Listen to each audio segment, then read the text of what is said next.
Bismillahirrahmanirrahim. Assalamualaikum and good evening, everyone. So for today's topic is health promotion throughout lifespan. We go to our first slide, approaches to healthy promotion. For example, the healthy eating. The first approach is medical. Medical. The aim is to identify those at risk from disease. The method is primary healthcare consultation, for example, measurement of your BMI, and the worker and client relationship is expert lead. The expert must lead, passive and confirming must client. For example, medical, find who at risk. That is medical. From here, you can see to identify those at risk from disease. That is, medical, you must find the risk first. For example, right now, sekarang, yang berlaku sekarang adalah apa? COVID-19. So, apa yang Menteri Kesihatan buat? Dia cari kluster. Kluster mana yang terlibat dengan COVID-19, those disease. And same goes to this example. BMI. BMI is 30. 30 ke atas, obesity, so ada masalah lah dengan pemakanan dia. And point number 2 is behavior change. The aim is to encourage individuals to take responsibility for their own health and choose healthier lifestyle. The method is persuasion through one-to-one advice. You can do one-to-one advice, information, mass campaign. For example, look after your heart, to focusing on dietary message. And the worker and client relationship is expert lead, expert become a leader, dependent client, victim blaming ideology. And which we want to compare with the situation sekarang, behavior change. Apa yang kerajaan buat? Dia buat encourage kita untuk buat norma baru. That is behavior change. Wah, pergi cuci tangan, jaga jarak. That is how you want to change behavior. Okay, next slide. Next approach is educational.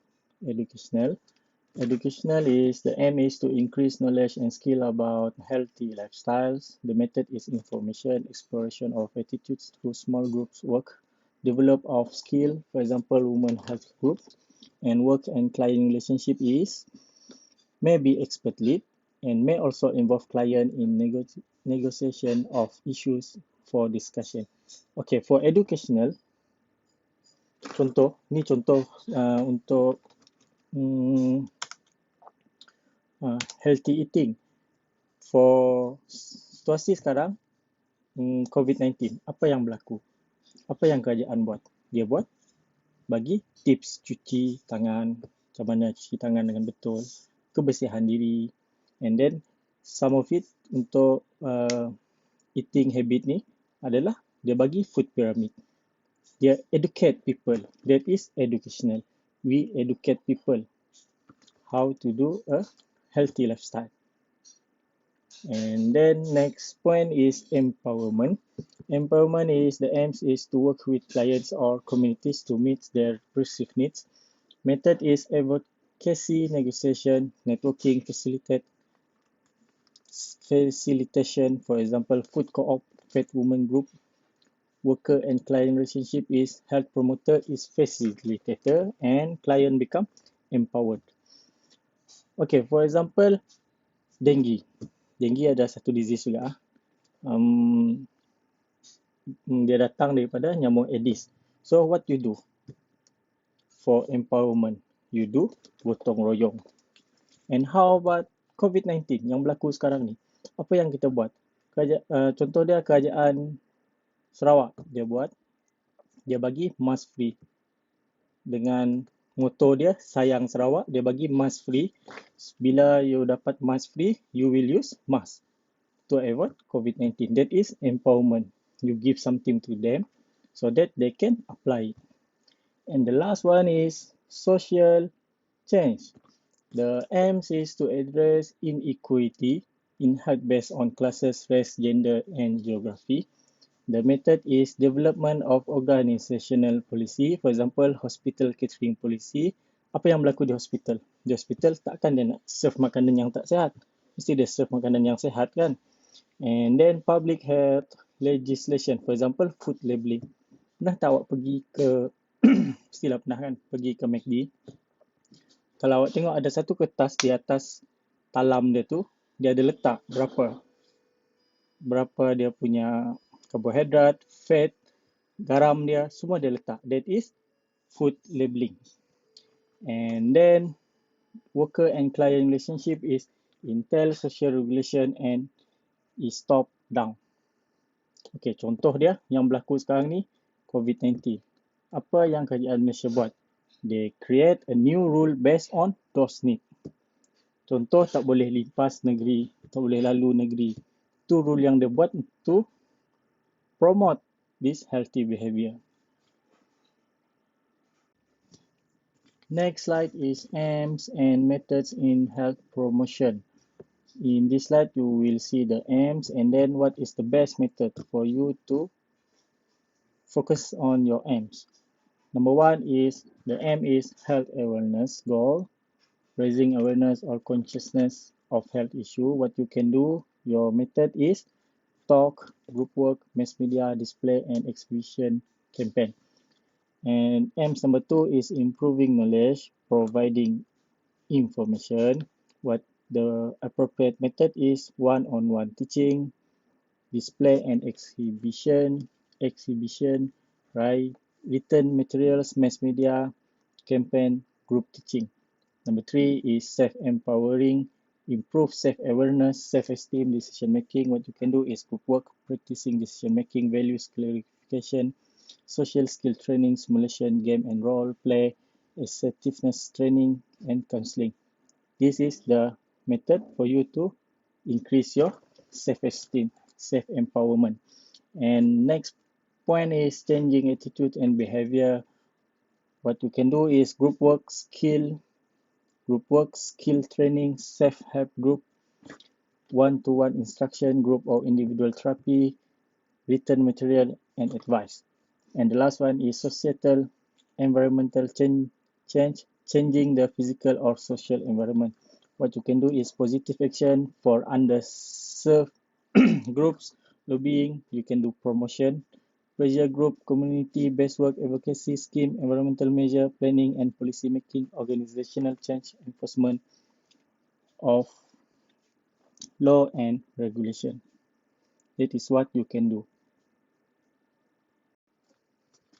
Next slide is summary of intervention strategies. We have 6 intervention. The first one is cognitive intervention design. Emphasis is designed to use both information and emotion to change perception.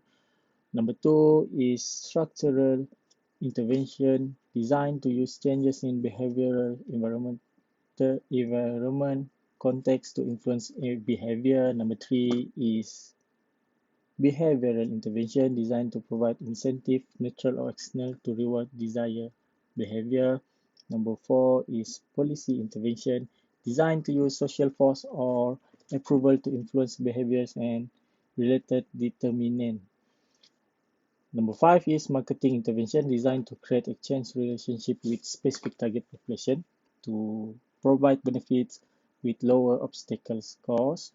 And the last one is participatory intervention designed to maximize in the most feasible manner the active involvement of the target population in every program stage on the premise that people ultimately know what is best for themselves and will sustain self-designed intervention longer than those externally imposed.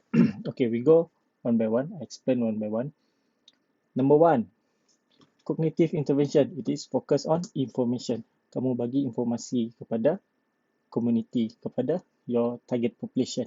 That is cognitive intervention. And number 2 is structural intervention. Is you design sesuatu yang berstructure. Contoh dia dalam fakulti kita tak ada pun biro sukan. Contoh, UiTM tak ada biro sukan. Lepas tu kita wujudkan unit sukan. That is structure. Ada structure yang kita ubah. And number 3 is behavioral intervention. Kita galakkan orang bersukan dan kita bagi reward kepada mereka. Kalau tak bagi reward pun cakap dengan dia, awak bersukan, awak akan kurus, akan sihat. For example. And number 4 is policy intervention. Adalah polisi yang kita tetapkan. Kita buat intervensi dengan meletakkan polisi. Contohnya UiTM, tiba-tiba kita nak tingkatkan gaya hidup sihat, kita buat student UiTM must go for physical activity, must go for exercise 5:30 petang sampai 6 petang. That is policy. That is rule that you must follow. Jadi kamu pergi bersukan. That is policy. And next is marketing intervention, is how you market your healthy behavior. Contoh, seminggu you go for training, you can get reward, some benefit from those training. And the last one is participatory intervention, is you involve as much as sebanyak yang boleh participant, your community yang involve dalam tu. Contoh dalam wellness yang kita tak sempat nak buat hari tu, kita masukkan participatory intervention. Kita participatekan semua orang. Student UiTM, our target population is student. Bagi student participate in your event.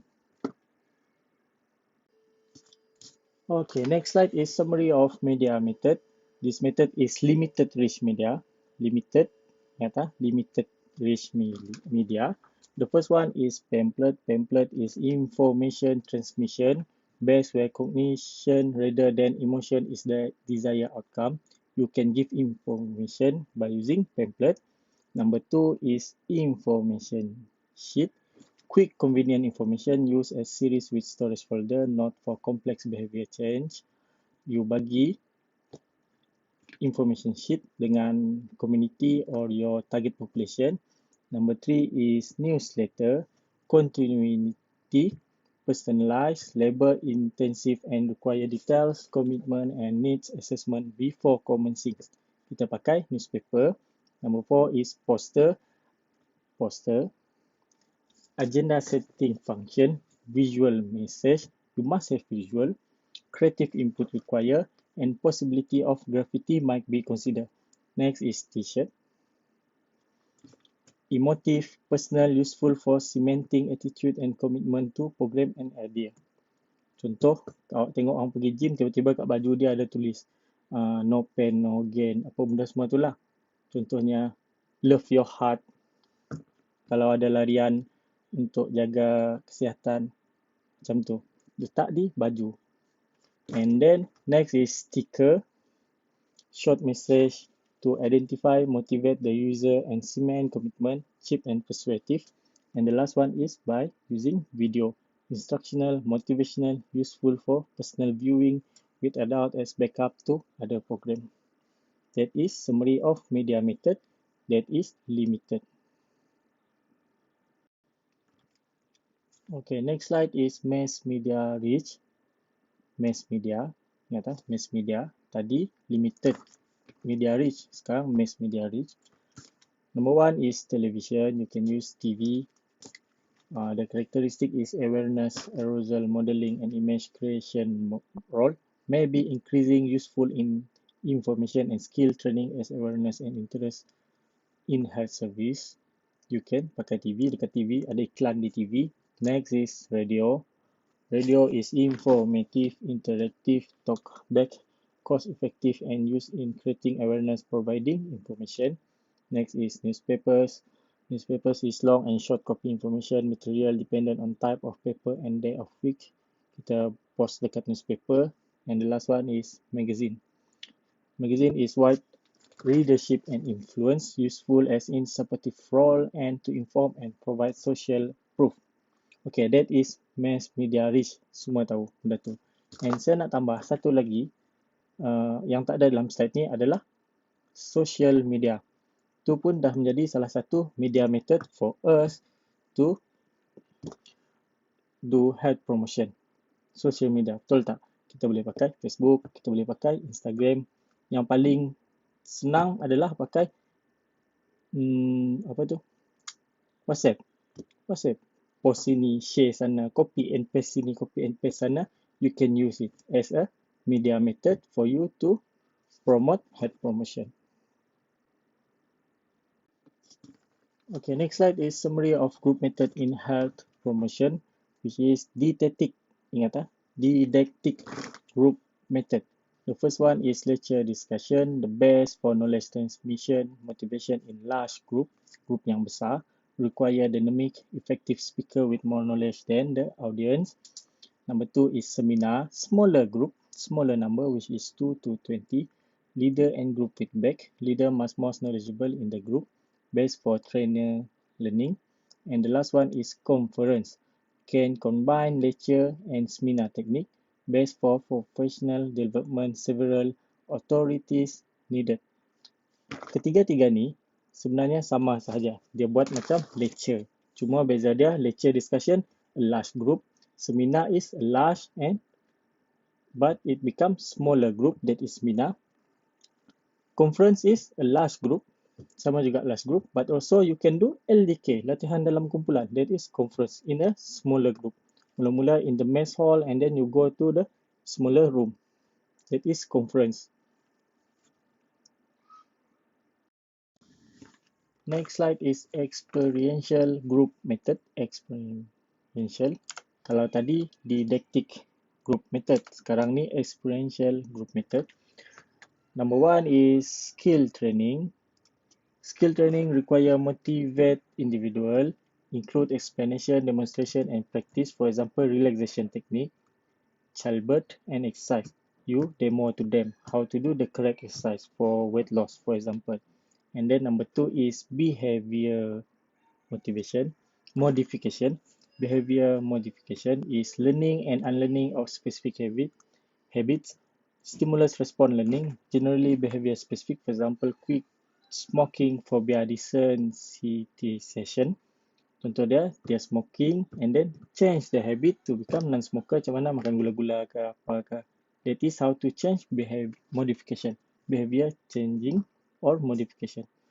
Next is sensitivity encounter, consciousness raising, suitable for professional training and some middle class have goal, professional training. Sebab dia ada goal dia nak capai, so they must follow what you said. And middle class head goal, for example, BMI dia teruk, BMI dia 30, high, very high. So their goal is to reduce their BMI. Next is inquiry learning. Inquiry learning used mainly in school settings, require formulating and problem solving through group cooperation. Kita prepare those setting and then we inquire those setting. Kita check balik macam mana setting tu betul ke salah. And next point is peer group discussion. Useful where share experience, support, awareness are important. Participant homogeneous in at least one factor. For example, all people, prisoner and teenager. Peer group discussion ni maksud dia kita share kita punya experience. Contohnya saya share dengan awak apa experience saya waktu saya belajar dulu. That is peer group discussion. Saya cakap dulu saya makan suka hati saja, tengok apa jadi dengan saya sekarang. Contoh. Tu dulu saya tak exercise, tengok saya dah besar dah badan saya sekarang, gemuk dah. Susah nak kurus balik dah. That is peer group discussion. Next point is simulation, useful for influencing attitude in individuals with varying abilities, generally in school setting, but of relevant to other group, you can do some simulation. And then next is role play, acting of roles by group participants can be useful where communication difficulties exist between individual in a setting, for example, family, professional practice, and etc. In class also boleh. And then the last one is self-help, require motivation and independent attitude. Ingat independent attitude, valuable for ongoing peer support, value clarification, for example, can be therapy or forum for social action. That is datang daripada diri sendiri. That is self-help. You bagi motivation, bagi terapi kepada seseorang tu, and then dia akan sedar dengan sendirinya. That is self-help. Increase their own self-esteem. Next slide is community participation in planning health work. Before we go to this slide and next slide, saya nak terangkan di sini, maksud di sini adalah community participation lah, bukannya participate waktu event tu, tak. Participate dalam organize those event. Ingat tak? Dalam slide ni dan next slide adalah dia bagi tahu community tu terlibat tak bila awak nak organize those event. Faham tak? Dia bukan, community tu bukan participate tapi dia terlibat dalam organizing those event. Sebab tu ada no participation ni. Maknanya awak just sediakan kepada community tu dan community tu follow apa yang awak buat. If you as organizer. Okay, we go one by one. The first one is no participation. The community is told nothing and is not involved in any ways. Dia tak terlibat dalam planning those event. Dia just participate dalam event tu. Dia just pergi tengok event tu saja. Tapi dia tak terlibat. And then next is very low participation. Is the community is informed, the legacy makes a plan and announce it. The community is convinced or notified in other way in order to be informed. Compliance is expected. Maknanya dia dapat sedikit info daripada event awak tu. Next is low participation. The community is offered token consultation. The agency tries to promote a plan and seek support or at least sufficient section so that the plan can go ahead. It is unwilling to modify the plan unless absolutely necessary. Next is moderate participation. For moderate participation, the community advised through a consultation process. The agency present a plan and invite question, comment and recommendation. It is prepared to modify the plan. Maknanya, those community terlibat sedikit separuh dengan event awak tu. Next is high participation. The community plan jointly representative of the agency and the community sit down together from the beginning to devise a plan. Maksud dia terlibat memang di awal sampai akhir. That is high participation. And very high participation is the community has delegate authority. The agency identifies and present an issues to the community, define the limit and ask the community to make a series of decisions which can be embodied in a plan which it will accept. Maknanya hampir keseluruhan event tu community yang buat. And the last one is highest participation. Highest participation, the community has control. The agency asks the community to identify the issue and make all the key decisions about goal and plans. It is willing to help the community at each step to accomplish its goal, even to the extent of delegating administrative control of the work. Maksud dia dari awal sampai akhir pasal program, semua community yang buat benda tu. Faham? Termasuk goal dia, aims dia, method dia, semua community yang tentukan macam mana dia nak buat. And for our last slide is advantages and disadvantages of the community development approach. Okay, when we talk about advantages, maksud dia community involvement is very high. Ingat tak yang previous slide. And when we talk about disadvantages, the community involvement is very low. Involvement dalam merancang program tu tadi. Ingat tak advantages and disadvantages. Okay, we go for advantages. The first one is start with people concerned, so it's more likely to gain support. Number 2 is focus on root cause of ill health, not symptom. Number 3 is create awareness of social cause of ill health. Number 4 is the process of involved is enabling and lead to greater confidence, sebab community terlibat secara langsung benda tu, jadi dia akan ada lebih confident dan tahu apa kepentingan dia dan involve lah, totally involved in those event. And second last is the process include acquiring skill which are transferable, for example communication skill and lobbying skill. Maksud dia community akan ada those skill, communication skill and also promotion skill which is lobbying skill. And the last one is if health promoter and people meet as equal, it extend principle of democratic accountability. Maksud dia those agency tahu apa yang community tu nak dan community tu pun tahu apa yang diorang perlukan.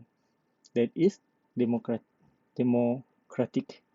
And then for disadvantages, number one is time consuming. Of course lah, time consuming. Sebab agensi yang buat, contoh kita yang buat, diorang just ikut je apa yang kita buat.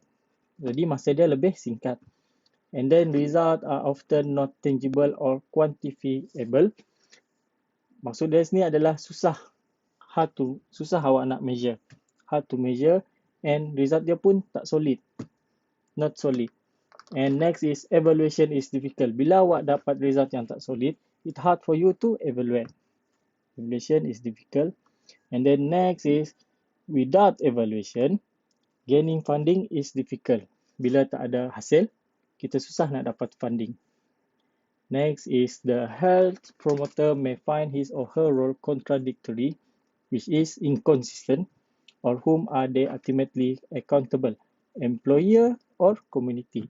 Awak ke yang lebih terlibat ke ataupun community je yang lebih terlibat? Kita tak tahu siapa yang lebih terlibat. And the last one is work is usually with small group of people. Dia satu kumpulan yang kecil sebab tak melibatkan community. So kumpulan dia bekerja dalam kumpulan yang kecil sahaja. Okay, end of our slide. Okay, before we end our class, nak beritahu sikit. Sorry ya, saya terpaksa present dengan cepat sebab saya tak nak panjang sangat. Kalau video ni panjang sangat, dia loading lama sangat. Nak download pun lama, nak upload pun lama. So saya kena cepat. So if you have any question regarding this topic, you can ask me, direct me, chat me. Boleh chat terus dengan saya, PM saya ke, siapa yang ada Insta saya boleh DM ke. Okay, boleh tanya saya terus pasal this topic. And then the second one is, mungkin awak sekarang ni cuma belajar teori, susah kita nak buat practical sebab wellness tak ada. Health promotion and wellness kita tak buat. So susah kita nak apply benda ni semua.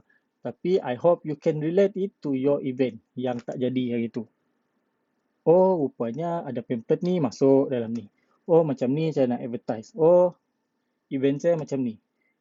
Because you will have another one assignment later on. Ada satu lagi assignment awak nanti kan. Assignment awak akan buat proposal. Based on this slide and another slide juga, awak akan buat event awak sendiri. Jadi awak kenal pasti macam mana approach awak, siapa target awak, what is your aims, what is the best method for you to develop those event. Okay, I think that's all sebab saya nak singkatkan masa.